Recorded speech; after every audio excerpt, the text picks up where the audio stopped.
Let's think of a metaphor which we all know.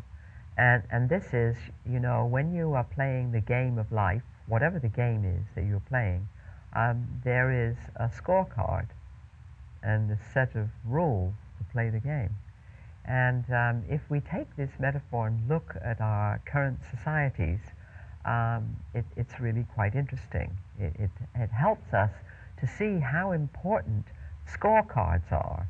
And you're aware, I'm sure, of the kind of scorecards that you are encouraged to follow in your education, whether you get an A or B or in all of this.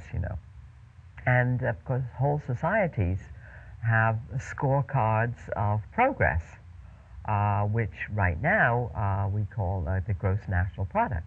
You see in the newspaper, the financial pages every day, the gross national product went up, everything is great, blah, blah, blah. And what is happening, of course, is that many politicians have now discovered that they can't even get elected by saying to the voters, well, the GNP went up, so re-elect me. And voters are saying, well, that's not the only thing that's important. And so out of this is sort of emerging an awareness of what kind of scorecards, what kind of metrics are appropriate to score this new game.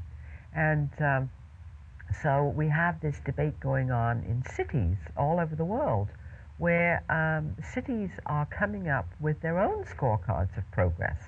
Like one near where I live in Florida, the city of Jacksonville, has its own scorecard of progress and quality of life. And it isn't like the GNP. It says we want to measure education in our community and literacy, and we want to measure the environment, and we want to measure public participation in politics, and we want to measure race relations, and many, many other things. And each one of these has a different metric, and they can't all be rolled together in money coefficients the way the old GNP does. And so this is a very fruitful debate now.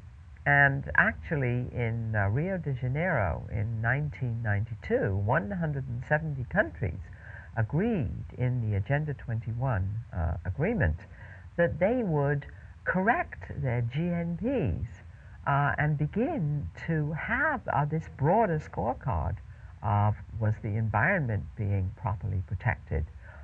Was the gap between the rich and the poor growing wider or narrower? Because, as you know, the old GNP model was per capita income average.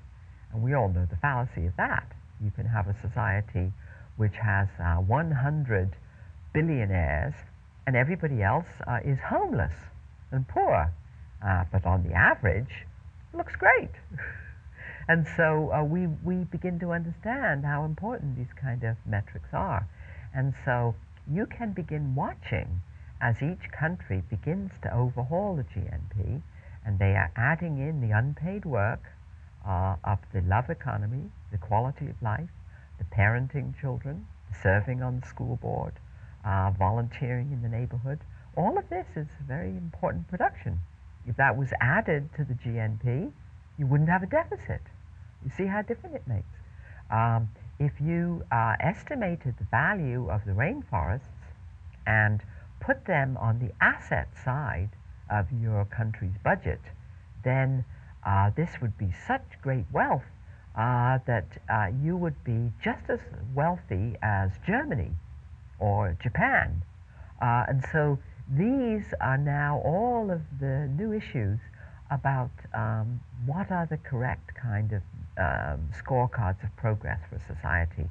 So in order to sort of encourage this debate, I created my own indicators. So I hope you would create some indicators of your own for your community. And I called them country futures indicators. And what my indicators would enable even somebody who wanted to invest in the bonds of a country would enable them to know Is that country investing in its own people, investing in their health, investing in their education? Is it investing in the infrastructure for telecommunications and schools and all of this? Is it managing its environmental resources? This will be a much better indicator of the future wealth of that country than whether its GNP went up. And so this debate now is getting very rich, and even the World Bank in 1995 came out with a new indicator of its own and said the wealth of nations is 60% human resources. Very new. In other words, all of our human talents, our family strength, our organizations, how we work in community, and they said 20% of the wealth of nations is environmental resources. And only 20% is what we today cover in the GNP. So the GNP, which we took to be the whole game of progress, is actually only 20% of what's going on. So this is the shift from quantity of goods to quality of services and the total picture of life.